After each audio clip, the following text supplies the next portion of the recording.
Calcutta university CBCS 6 semester যারা history honours নিয়ে পড়ছো তাদের জন্য রইল CC-13 পেপারের একটি 5 মার্কসের ইম্পর্টেন্ট কোশ্চেন্স ও তার অ্যান্সার। তো প্রশ্নটি কি বন্ধুরা দেখে নাও। মহারানীর ঘোষণাপত্রের গুরুত্ব লেখো। এটি 5 মার্কসের জন্য ইম্পর্টেন্ট, সো উত্তরটা দেখে নাও। ভূমিকা: 1857 খ্রিস্টাব্দে মহাবিদ্রোহের পর ভারতে ইংরেজ ইস্ট ইন্ডিয়া কোম্পানির শাসনের অবসান ঘটে এবং ভারতের শাসন ক্ষমতার দায়িত্ব কোম্পানির কাছ থেকে ইংল্যান্ডের মহারানী ভিক্টোরিয়া নিজের হাতে তুলে নেন। 1858 খ্রিস্টাব্দের 1 নভেম্বর এলাহাবাদে একটি ঘোষণার মাধ্যমে আনুষ্ঠানিকভাবে তিনি ভারতের দায়িত্ব গ্রহণ করেন। রানীর নির্দেশে ভারত সচিব লর্ড ডার্বি এই ঘোষণাপত্রটি রচনা করেছিলেন। এটি মহারানীর ঘোষণাপত্র নামে পরিচিত। এই ঘোষণাপত্রে তার ভারত শাসনের উদ্দেশ্যগুলি ব্যক্ত করা হয়। নেক্সট পয়েন্ট কি করবে দেখো। মহারানীর ঘোষণাপত্রের উল্লিখিত বিষয়সমূহ: প্রথমত, সত্যবিলোপ নীতি প্রত্যাহার করা হবে। নতুন করে কোনো দেশীয় রাজ্য অধিকার করা হবে না। রাজ্যগুলির সাথে ইস্ট ইন্ডিয়া কোম্পানির যে সকল চুক্তি স্বাক্ষরিত হয়েছে সেগুলি মেনে চলা হবে। দ্বিতীয়ত, দেশীয় রাজারা দত্তক গ্রহণ করতে পারবে।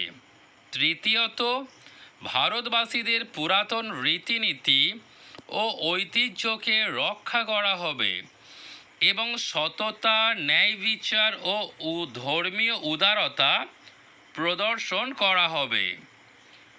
চতুর্থত, জাতি, ধর্ম, বর্ণ নির্বিশেষে সকলকে যোগ্যতা অনুযায়ী চাকরিতে নিয়োগ করা হবে। পঞ্চমত, বিদ্রোহের সময় ব্রিটিশদের হত্যার অভিযোগে অভিযুক্ত ব্যক্তিদের ছাড়া আর সকলের প্রতি সাধারণ ক্ষমতা প্রদর্শন করা হবে এবং বাজেয়াপ্ত সম্পত্তি ফিরিয়ে দেওয়া হবে।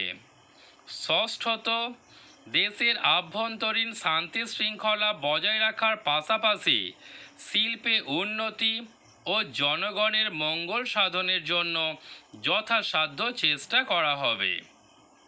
মহারানীর ঘোষণাপত্রের গুরুত্ব: মহারানীর ঘোষণাপত্রের মাধ্যমে ভারতবাসীর মনে যে আশার সঞ্চার হয়েছিল বিগত কয়েক বছরের মধ্যেই তার নিরাশায় পরিণত হয়।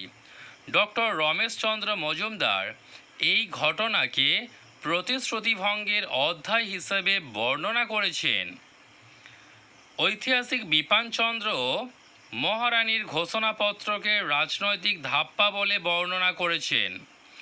অবশ্য ইংল্যান্ডের পরিপ্রেক্ষিতে এটি ছিল একটি ম্যাগনা কার্টা, কারণ এরপর প্রায় 60 বছর এই ঘোষণাপত্রই ভারতে ব্রিটিশ শাসনের ভিত্তি রচনা করেছিল।